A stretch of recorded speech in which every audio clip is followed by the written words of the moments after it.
Well, good morning, everyone.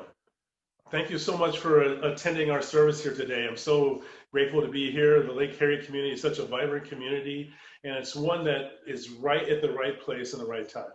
My name is Drake Powe. I am a meditation instructor, a yoga instructor. I do public speaking, and I really work with people so that they can find their strength and groundedness during this time. So I'm going to ring the bell as I always do. I'm going to ask you just to listen carefully just for a moment. So here we go.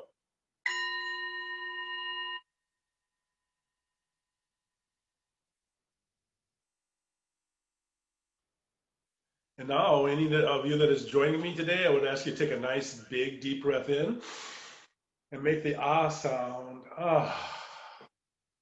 Let the breathing come back to normal, eyes opening. So I just want to say I'm so happy to be here today in this incredibly important time and in this incredibly important subject. I understand that your subject for the month is conscious activism. And so I think that's incredibly powerful right now. And I think it's an important thing for us to be taking a look at, especially at this point right before this major election. Regardless of what you think or what you would like to be happening in this next period, we all have strong views about how we would like to see things come about. And so I would ask you to be aware of conscious activism.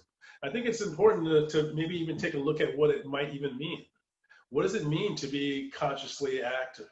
I think it's my perception, in order to break it down, we really have to look at the word consciousness. To be conscious, what does that mean in the context, in the context of the conversation that we're sharing here today? To me, it comes back to that subject that we've touched on in the past, the difference between awareness and consciousness. In order to be consciously active, we have to understand what consciousness is. In order to understand what consciousness is, we have to understand what awareness is.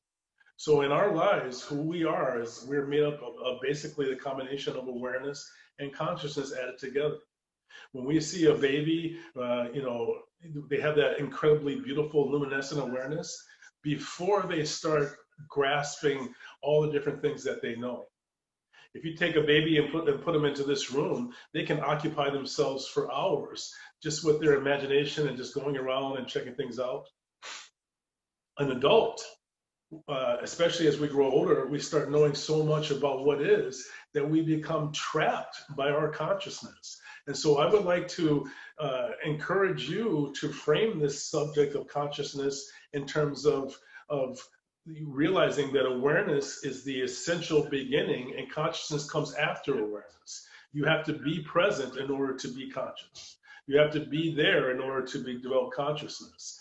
Now, consciousness actually can work to inhibit us. Everything we see is colored by our perceptions of reality. Even when there are very, very strong indicators, what we end up finding is that people always reinforce what their pre-existing bias is. That's related to consciousness. I would like to suggest to you that when you are steeped in consciousness without awareness, what you will actually do is repulse instead of bring people to what you are working for. So in order to have conscious activism, we want to understand that we really do want to see certain elements come about. If you're looking to make things more inclusive, if you're looking to be more open and more steeped in kindness, and you get into an argument and begin to swear at someone, you're no longer working for your deepest ends. You're actually shifting. It's my perspective that if you come in contact with someone who is more committed to separateness, to division, to us versus them, than you are invested in inclusiveness, you will find yourself repulsing instead of adding to kindness. You will create a situation in which there is less kindness. So this is really important for us to understand. And we want to understand, again, what begins to shape us so that we can have the type of activism that really does create what we would like to see come about. There's nothing easier in the world than to hate someone who hates you. So what do we do? One of my suggestions is for us to understand that we never are not in charge of our own emotions. Our emotions exist for us. You know, like when someone says, you made me angry, or this made me this, or this made me that. In my view, that's not accurate, even though we may feel it is so. Imagine you're at a party, and let's just say that you're having a discussion about politics. You remember parties? Remember when we used to have parties? Well, imagine we're at a party and you have two people who are, maybe you and someone else, who is in a really, really major conflict around the election. My suggestion is that if the couch that you're sitting on suddenly bursts into fire, that no matter what your argument is about, no matter what the dynamics of the discussion is, it's no longer of primary importance. So what I'm suggesting is that if we really want to be effective in terms of conscious activism, we have to understand where consciousness begins, and it begins right here in our own hearts. So we have to have you know, that relationship to going all the way back to the beginning of the equation. If you have a mathematical equation that's not coming in with an outcome that you would like, well, what do? You work all the way back to the beginning. You don't start midway through the equation. And in any kind of de-escalation, if we really want to be active and really have it be effective, we have to de-escalate ourselves before we de-escalate others. So one of the elements to me of conscious activism is de-escalation. And de-escalation always starts at home. De-escalation always starts in our house. What kinds of things are you saying regularly? It exists within our own hearts. What are the thoughts that you're running with yourself? Again, coming back to the analogy of the fire, if the couch you're sitting on bursts into fire, at that point, the most important imperative is to put the fire out. When you are in these conflicts and you find yourself becoming angry and enraged, we want to understand if we lose contact with being present, we also lose contact with the end that we're working for. If we end up demonizing the other, it becomes more important to destroy the other than it is to take care of what our own values are. So the first thing we want to do is de-escalate ourselves. When we see ourselves flame on, when that anger starts to ignite, we understand that when we are enraged, we cannot make good choices. It's like driving at 60 miles an hour and trying to hit the brake on a dime and expecting yourself not to slide through a stop. You know that's not going to happen. You know you have to ease into it. Being enraged is like driving full bore into that stop. We have to slow things down. We have to calm down. So one of the first elements to me in developing this relationship to conscious activism is understanding how to calm ourselves and how to be in contact with what we truly, authentically value. If you don't understand what your values are, you're not going to be able to be consciously active.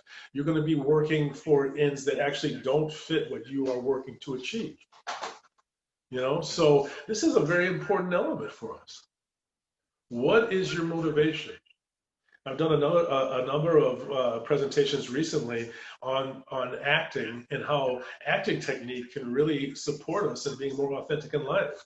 Most of the people that we're seeing are really bad actors because they don't understand what their real motivation is.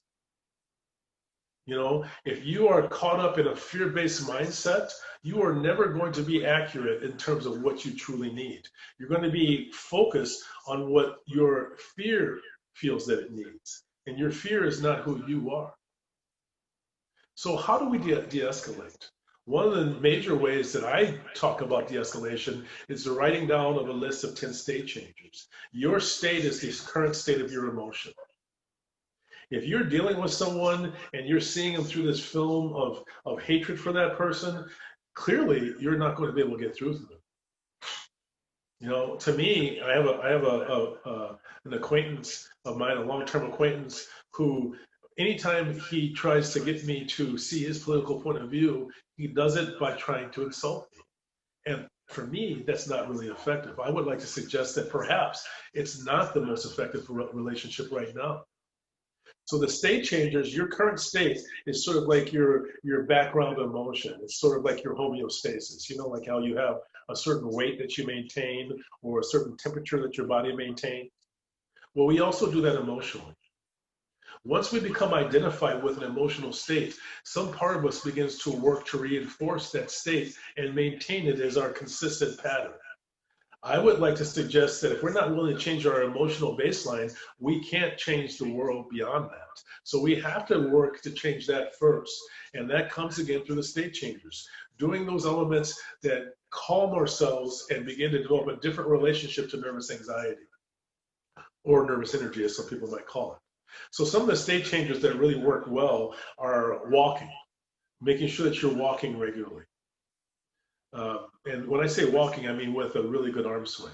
Cleaning is a great state changer. Affirmations are a great state changer. Lots of other elements that really work. Playing music, gardening, study.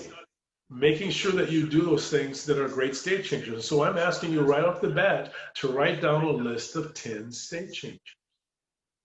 Write down a list of 10 things that really, really work well for you. Breathing techniques, singing is a great one, laughing is a great one, anything that really works for you.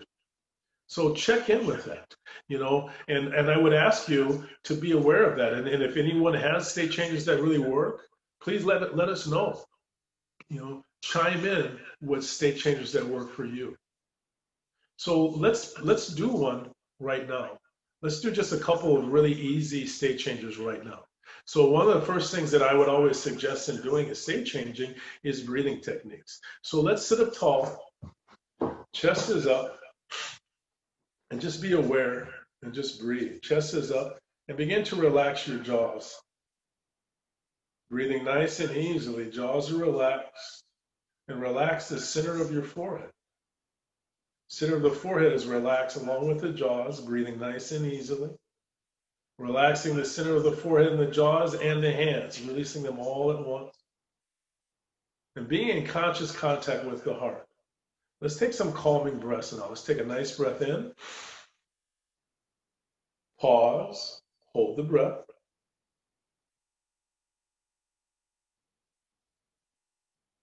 And then exhale it out. Squeeze the stomach gently. Inhale. Pause. Hold the breath.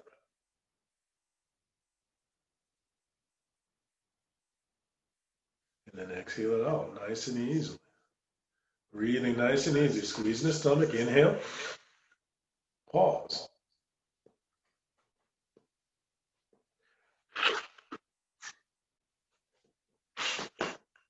Let's take a deep breath in. Sigh it out. And let the breathing come back to normal. Breathing nice and easily. And let's just work on relaxing throughout the body. Breathing nice and easily. Relaxing through the feet. Feeling the contact with the feet and the earth. All the way through the lower legs. Noticing both the shins and the calves. Doing just a simple body consciousness relaxation.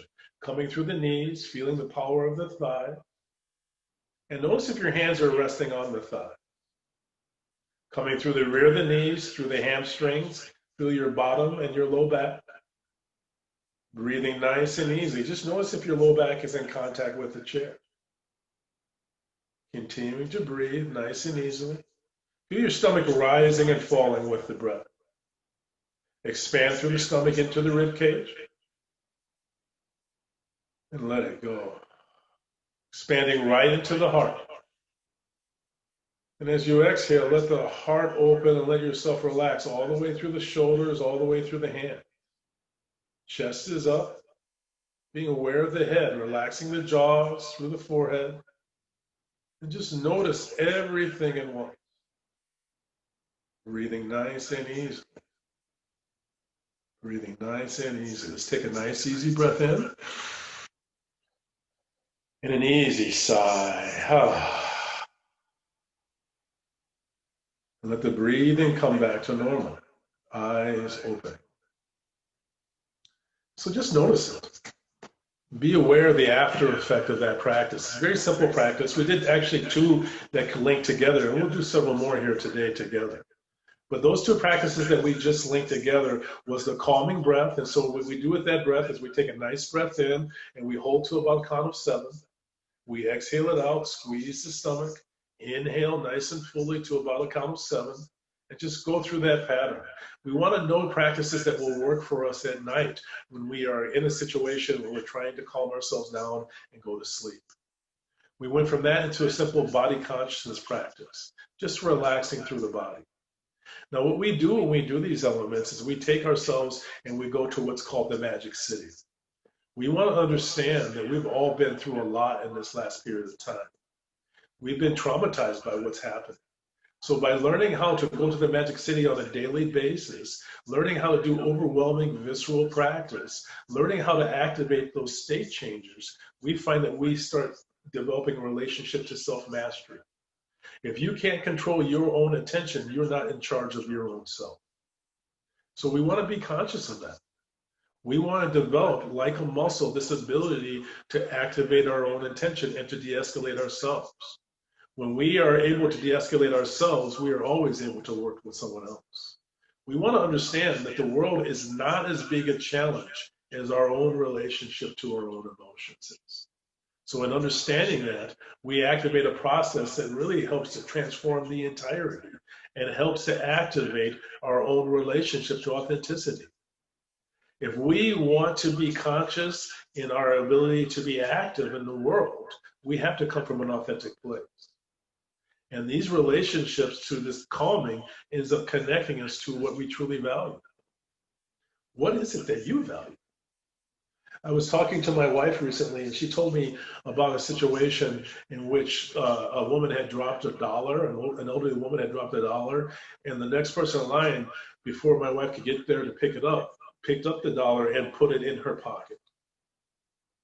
I would suggest that what she values, she's sold for a very, very low price.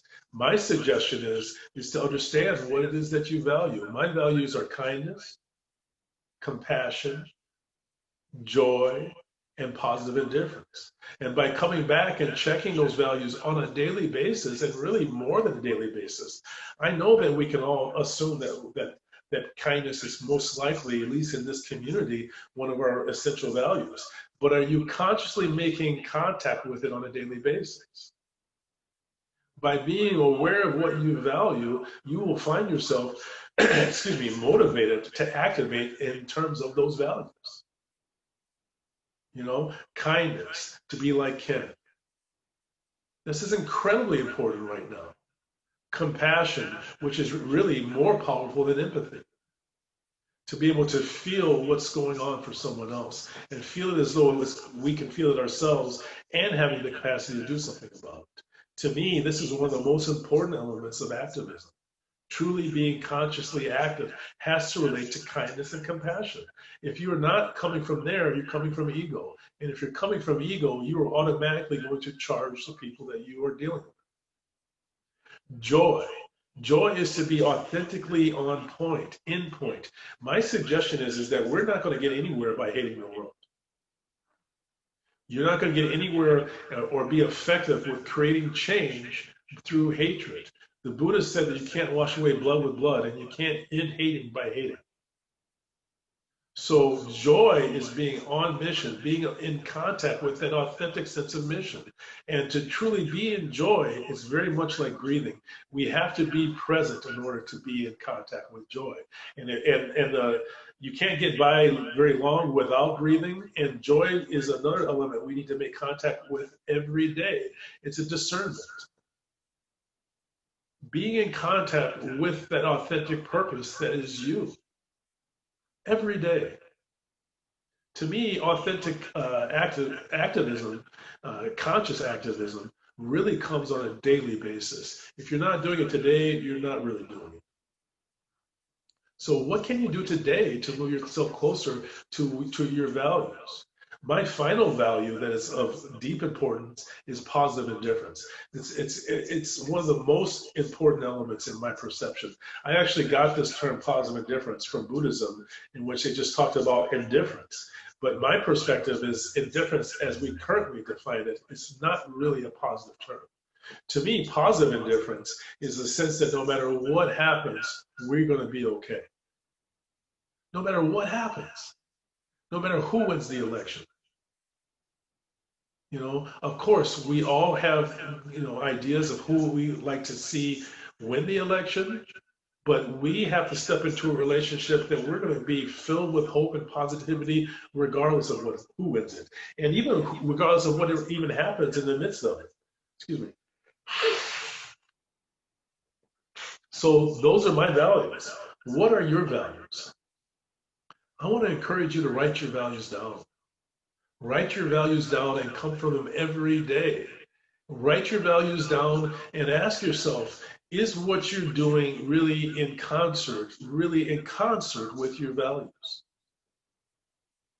I saw a video once, actually, it wasn't a video, it was actually a film. When I was a freshman in high school, I saw a film that it was an old film of one of the first suspension bridges. And it gradually was blowing in the wind, and gradually it blew to such extremes that it shook itself apart. When we go to extremes, we destabilize our stability. So part of this relationship to being in the type of activism that to me really works is by coming into that connection of calming and coming back to the middle path. This is what ends up waking us up. This ends up being a support to our community. This is the relationship that ends up activating a process that eventually gets us connected to the activism that we would like to see happen. So let's do just a couple more practices that can help to ignite that activism. Now I'm going to do it. I'm going to say it directly. If anyone has anything they want to add, please do. But one of the greatest practices for truly connecting with activism on a positive level, on a daily level, in every era, every moment of our lives, at least the morning, the afternoon, and the evening, is by doing micro practices. What are the thoughts that are running through your mind? So another micro practice that we can be in contact with is gratitude. And so I'm going to ask you to be aware of the gratitude game. I'm going to tell you 4 things I'm grateful for, and I'm going to ask you to say 4 things that you're grateful for, large or small. So the very first thing I'm going to say that I'm grateful for are communities like this all over the country and all over the world, because I know that there are more people working for good right now than probably ever that we have ever seen in our whole history. I am grateful for people who are inclusive and committed to kindness no matter what. And I'm also grateful to be one of those people. I'm grateful for the relationship that I know to firewalling, and I also know to releasing anger and negativity when it comes on. You know, that moment when someone comes on you suddenly and you have a conflict. So I would ask you, what are 4 elements you're grateful for? What are you grateful for? Gratitude is something that's happening right now in the back of your mind. What are you grateful for? Say 4 things. Say it out loud. What are 4 elements, large or small, that you're grateful for? Breathing nice and easily. And let's transition right into another practice from here. Let's come into another practice. Let's do that rhythm practice that really works well for us to step out of the nervous relationship that we have to worry. Now, initiating with gratitude, bring the chest up, and just feel the aftermath of that gratitude practice. And let's step into rhythm right now, rhythm together, breathing nice and easily, slowing the breathing down, breathing through the stomach, through the rib cage and into the chest. Let the jaws relax, and the chest fall, and gently squeeze the stomach. And get into that rhythm of breath, breathing slowly and easily, squeezing the stomach gently at the end. Now keep that rhythm of breath going, and at the same time that you're doing that slow rhythm of breathing, I'm going to ask you to beat out a fast rhythm with your hands. You can do it on the thighs or the table, wherever you're sitting. Here we go, breathing slowly and easily, and begin to do that fast rhythm at the same time. Extremely rapid rhythm, combining it with slow breaths in and out. Breathing slowly and easily. Now slow it down 1/4 speed, doing it 3/4 speed now.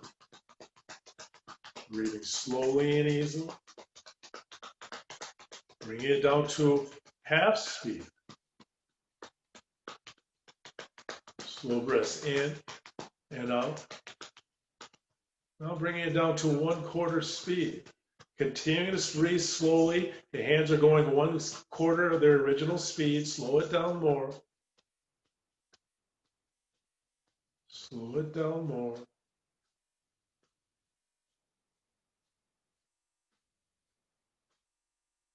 Chest is up. Let's take a nice breath in. And an easy sigh. Just be aware for a moment.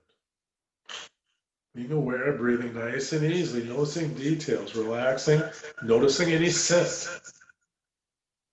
Slow down. Being aware of any sense of taste. Slow down. Feel the touch of your tongue. And touch throughout your entire body. Feel all the way through your hands and feet. Breathing nice and easily, being aware of temperature, noticing your hands and feet. Be aware if you're comfortable.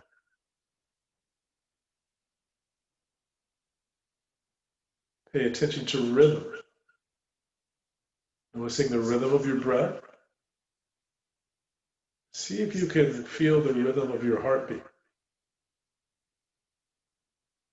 Noticing any sounds, perhaps birds.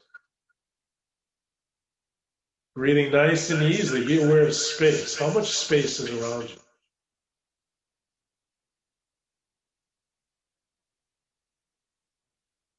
Continue to breathe.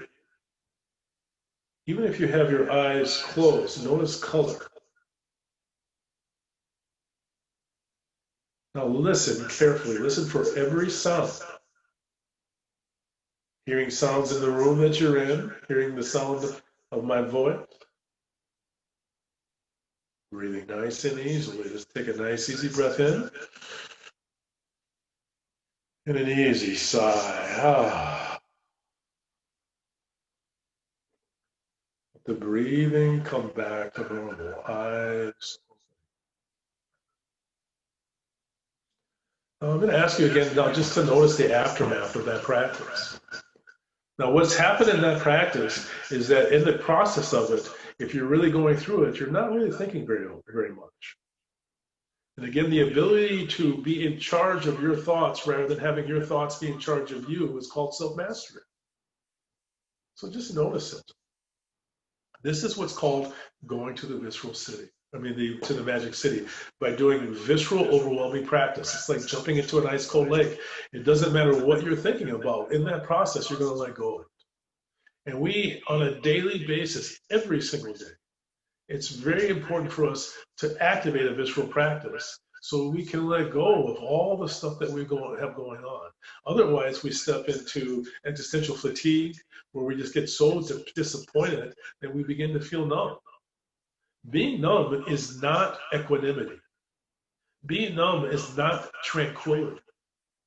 What we want to work for is the ability to be present for the entirety, not hiding from anything, and yet being so expansive that we're able to draw on the spirit of genius to be able to work to create innovation and solve our challenges. This is the process that we're working for. It comes back to that relationship to acting. Truly understanding that if we want to find our authenticity, we can't do it by consciously or constantly projecting. We have to really be in deep listening. And practices like these practices help to open the space to truly listen. So the 10 state changers, going through these practices like we do and being willing to go through them one after another until we are able to shift our own relationship. Being aware of de-escalation practice. There is nothing more important than being consciously active than developing a good relationship to de-escalating yourself and then others from there. Always starting with one's own self. So having a template that we can come to that calms us, but also helps to work out the situation. If we're demonizing the other person, we are not going to find a way of working things out. I'm not talking about not setting limits, because clearly we need to set limits. However, we also need to have that relationship to kin, to kindness, in order to really work it to another level. So be aware, the most important thing that you can do is today, activating the power of being in relationship to your at least four values, and making contact with those values on a daily basis, on a regular basis. Having micro practices that you activate and have them on the tip of your finger at any particular time that can work to shift elements that don't feel right. You know it's not right. You know it.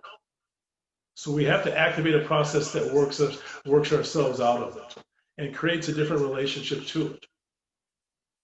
So we've talked about de-escalation, and there's no more important element than de-escalation process in it. We want to understand that we want to have a de-escalation template that we have available to ourselves that we can access when we have an unexpected conflict. De-escalation. How do we do it? How do you do it? How do you de-escalate a conflict that you find that comes out of nowhere? What is the point? So my suggestion in de-escalation, if you are interested, is number one, slow your breathing down. Job one is to slow your breathing down. Number two, bring your awareness into the hara, an inch below the navel and half an inch in. It's also called the lower dantian in Qigong practice. So we slow the breathing down and bring our awareness into the hara. Slow your breathing down, bring your awareness into the hara, and make sure that if you have tunnel vision going on, like when you get really, really angry with someone and that's all you can think about, make sure that you broaden your awareness out and see elements in peripheral vision. See the truck driving by. Notice subtle sounds. Your ability to notice subtlety in the midst of intensity will bring you to a more full activation in terms of what you really feel works for you in the world. Activate that broadening of awareness, and finally, say the phrase, I am, in the back of your mind. Just activate that phrase, I am. You will find that just by connecting with that phrase, it will act as a fire alarm. So again, slow your breathing down, bring your awareness into the hara, widen your awareness, and activate the phrase, I am. If you do these four simple elements, you will find that your conflicts go much, much easier. You're much more able to hear the other person and really step into a true moment, rather than a moment that you're just projecting at each other and really not getting anywhere. This is the relationship that activates those processes that connect us to a true presence, our true presence. Again, that deep listening, that relationship to deep listening that creates an openness, that creates an avenue for us to find a way, to get into a different place in the midst of the conflict. So let's do another practice briefly that can help us move towards being more authentically who we would choose to be. So in Tibetan Buddhism, they have a practice called Tonglen. Now this is a Tonglen variation. So I'm going to ask you just to sit tall, chest is up. You can close your eyes if you like. Chest is up. And again, go through that period of relaxation. Relax the jaws and the back of the neck, the center of the forehead and the hand. Breathing nice and easily. Just take a moment just to be aware of the light in the room. Even with the eyes closed, you can feel the light in the room. Just notice it through your eyelids. Breathing nice and easily. Just feel that light coming in and notice the importance of that sunlight. Breathing in yellow light through the forehead and through the crown. Just draw that light in with the breath. Breathing in that light through the forehead and through the crown. And let that light heal and warm your system. Relaxing the hands and the jaws. And as you do, just imagine a white light shining right out of the center of the heart. Shine that white light out into the world. Breathing in the yellow light through the crown and through the forehead, shining white light out of the heart. Now just imagine anyone at all with that white light that you love, maybe your children, maybe a partner, just see them surrounded by that light. Breathe in the yellow light through the crown and through the forehead, and shine white light out of the heart. Surround that person with white light. Surround them in the heart.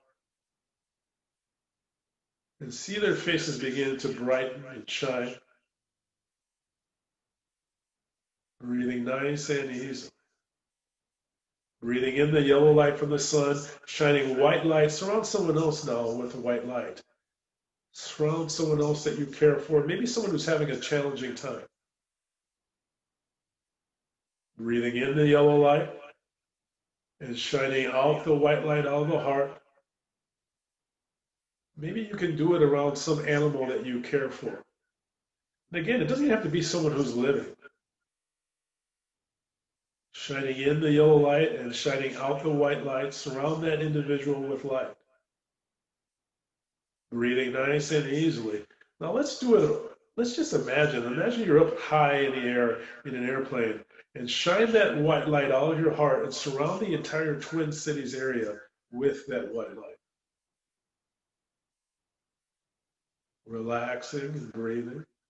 Shining in the yellow light through the forehead and through the crown, and white light. Let's surround the entire earth with the white light.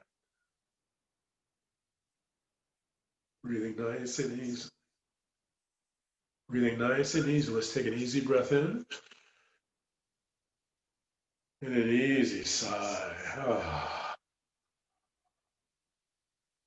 Just let yourself be for a moment. Just feel it. Eyes opening. So anytime you do a practice, I would suggest that right after you do a practice is one of the most important times. So just kind of feel it. Notice the aftermath of that practice. Now, there are some practices that are going to work for you and others that aren't. But just feel what works and what doesn't, and begin to put together a sense of how you calm best and how you're able to manifest most positively. Just be aware. Did that practice work for you? So I just would like to suggest that there are many ways of activating a process that has you more positively engaged, more positively active. And it's not all about getting out there and just running around and showing nervous action. These kinds of processes are supportive of being positive in the world. Again, if you don't like the conflict that you've seen, and you're putting mean messages up on Facebook on a regular basis, maybe that's not the most effective way to create change. Practices like Tonglen, breathing in that light, first of all, understanding that we need to create a firewall for our own consciousness. In order to really be active in the way that we would like to be in the world, we can't be breathing in all of this toxicity. It begins to affect us. Sometimes the most irrational person in the room is ourselves. So by working to do practices like this, we firewall our consciousness and we create positive change in the world. I just happen to believe, it's my perception of reality, and don't disavow me of it, but if you would, it's my view that we are in an incredibly wonderful time. It's a time in which we are all meant to be heard and to make a difference. There's never been a time in the world where a single individual can make as big a difference right now as right now. Tonglen is one of those practices that allows us to create that process. Consider making it a regular part of your life.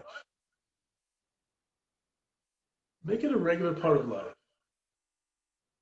Creating a difference. What are some practices that you do that can create a difference? It's so important for us to understand that if you really choose to make a difference, you can't be focused on outcomes. You can't be focused on what's happening to you. You have to focus on what the energy that you're putting out. So for me, again, I think it's important in creating the 10 state changers to develop a foundation.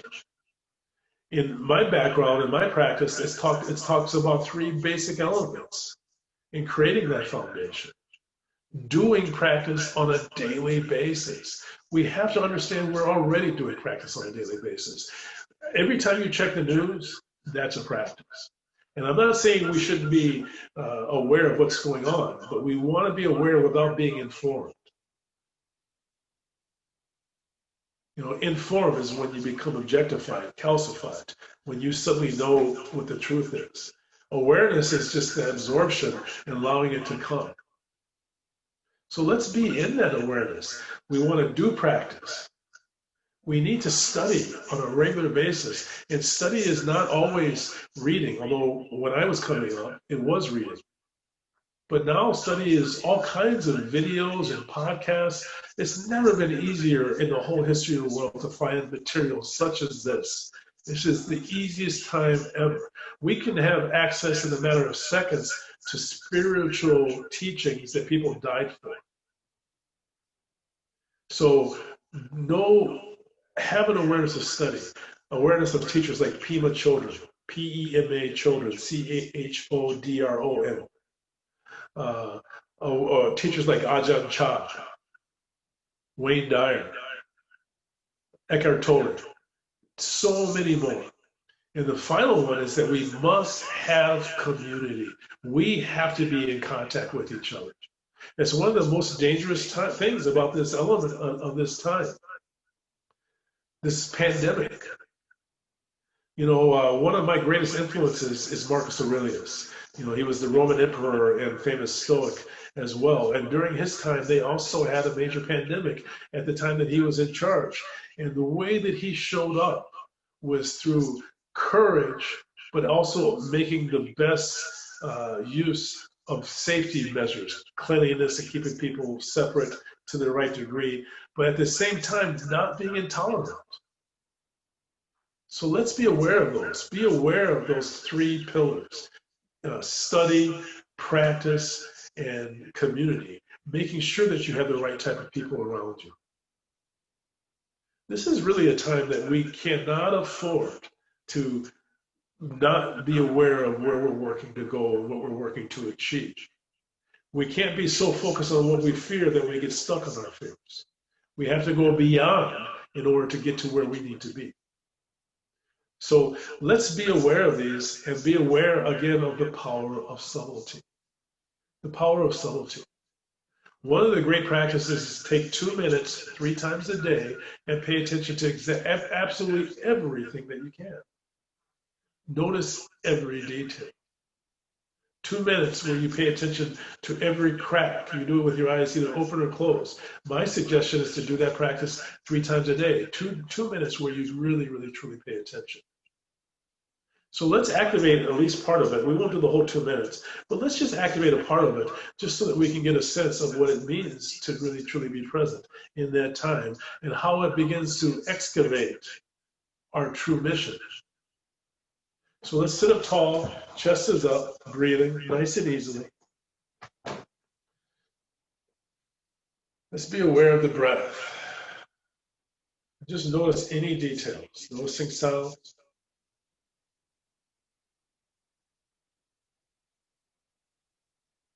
Notice the most subtle elements that you can find.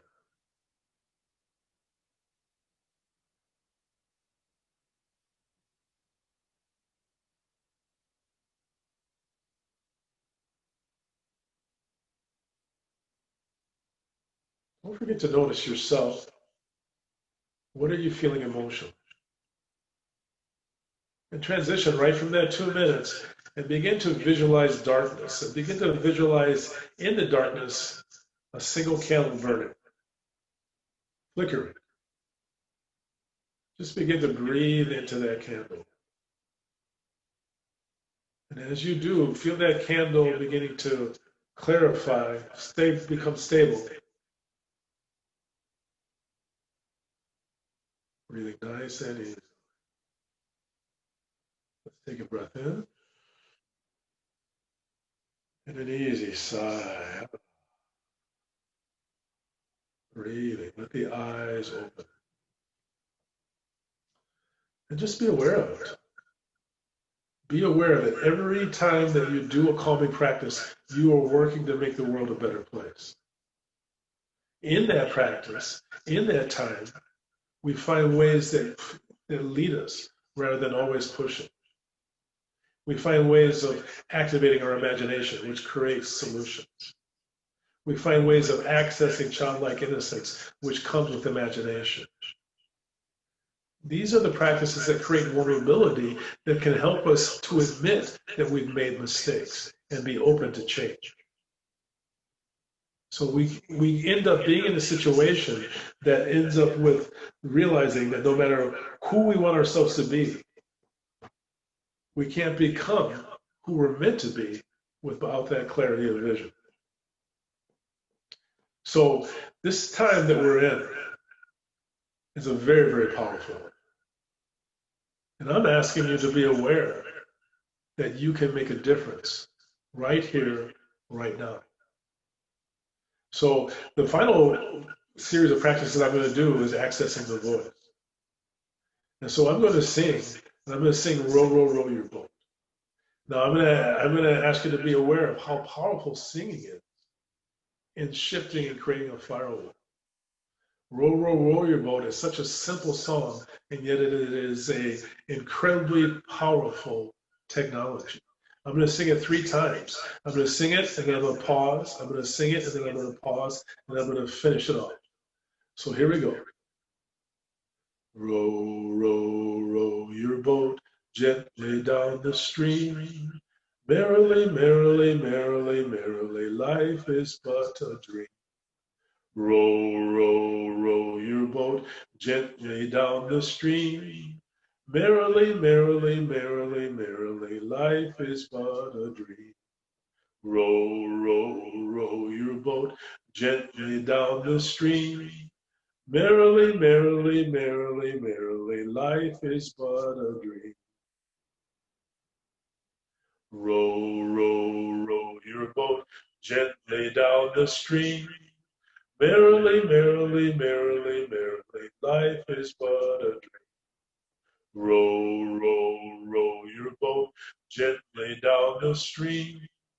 Merrily, merrily, merrily, merrily, life is but a dream. Row, row, row your boat gently down the stream. Merrily, merrily, merrily, merrily, life is but a dream. Row, row, row your boat gently down the stream. Merrily, merrily, merrily, merrily, life is but a dream. Row, row, row your boat gently down the stream. Merrily, merrily, merrily, merrily, life is but a dream. Row, row, row your boat gently down the stream. Merrily, merrily, merrily, life is but a dream.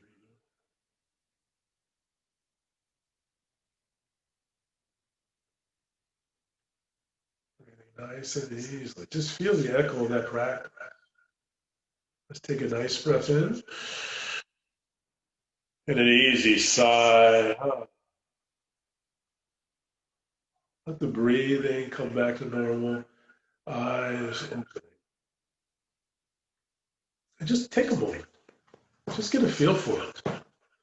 You know, what I want to suggest to you is that shifting your emotional baseline is easy. It's not hard to do. The hard part, which makes it hard, is we're not willing to do it. You know, I often use the analogy of walking up onto your driveway and seeing a piece of plywood on the driveway and walking up on it and stepping on it and digging your fingers underneath it and trying to lift it up. It really doesn't matter how hard you work. if you're trying to lift it while you're standing on it, you're not going to be able to do it. The same thing is true with the emotions. When we identify ourselves, and it's really important for us to remember that who you identify yourselves to other people, you're also doing that for yourself. Very often people exaggerate their situation to others because they really want other people to get the point of how they're feeling. However, what we don't understand is that when we do that, we are reinforcing that view in our deep emotional self, our deep consciousness. So every time we tell someone, or every time a person tells someone that they're an anxious person, they're reinforcing it. I'm not saying that we shouldn't deal with what we have to deal with. However, we want to understand that we are not our emotions. You are not your body. You are not your thoughts. You are not your emotions. And you're not your drama. Neti neti. It means not this, not this. You are not these things. The more you are identified in fear, the more you're going to work to perpetuate that fear. I'm not saying that fear does not have its purpose, but it's not meant to be just slow cooked. So these powerful practices are a way for us to reorient ourselves. And we want to understand that we don't have the time to allow ourselves to languish in despondency. We also want to understand that it's okay for us to be despondent. But it's not who we are. By doing practices like this, we end up throwing off the shackles, the bind that keeps us stuck in the view that we have. We have to find a way to get together, and that can only happen by being who we are, honoring our background, honoring how we're affected in our background, and at the same time activating what our values are so that we can step off of that plywood and easily lift it and throw it out. These things are changed easily if we're willing to do them consistently. So this is what it's about, and it's about happening right now. It's imperative that you start feeling better about us. You know, one of the hallmarks of mindfulness, and again, I really want to distinguish between mindfulness and elements like becoming numb or just becoming separate from what's happening, contracting from what's happening. Mindfulness has us being there. It can look similar in some ways because we exhibit equanimity. It seems like we're okay, but it's not the same as being checked out. This is a time that we have to activate our ability to be mindful. And when you are mindful, you're going to find that there are a couple elements that tend to come with mindfulness. One is a sort of general hopefulness. When you are truly mindful, you have hopefulness. And the second is a sense of affection for yourself. When you're truly mindful, you have a sense of affection. It's not a over the top, like, ecstasy, but it's just a sort of calm, contented affection for oneself. These are the things that we need to activate in our time right now. These elements can make all the difference in the world in turning this whole thing back around and into something different than it's ever been. So I'm thrilled with where we're at because I'm thrilled with the ability to make a change. Once when I was a child, I fell into a swimming pool. And in this swimming pool, there was no one around. I sank right to the bottom. And when I did, I pushed off as hard as I could and I yanked myself right out of that pool. I yanked myself out of the pool, and when I did, I immediately realized, even though I was so young, that I was not actually going to get myself out of the pool unless I hit the bottom. Hey, this is our opportunity. We want to make sure that we're not on a ledge, that we don't fall further, but we can push off of what's going on right now and activate a different direction. What I'm saying is that your relationship to being consciously activated is also your relationship to feeling that we can do something good. If you don't feel like we can do anything good, you're not going to be positively activated. Again, it's not saying that we don't check and set limits, but we don't hate. That's my perception anyway. So this relationship to this process is about realizing that how you feel matters, and that there's no more important day than today than to activate yourself in a conscious way. Do something today. Do it today. Don't assume you're going to be around tomorrow. And let your voice be heard today, but not in a hate-filled way, in a way that's directed towards where we're working to go to, rather than the challenges that are in our way. Understand that the way you live is also the way that you die. So it's important that you live with joy today, a sense of meaning today. Today. The point of power is always in the present. So I just want to say to you that we can do this, even when we can't do it. We just have to be patient and keep activating those practices that sweep away our identification and allow us to reset. So to me, conscious activation is activating right now in this moment and realizing that you do matter. So I'm going to ring the bell. I'm going to ask you to listen carefully. Here we go.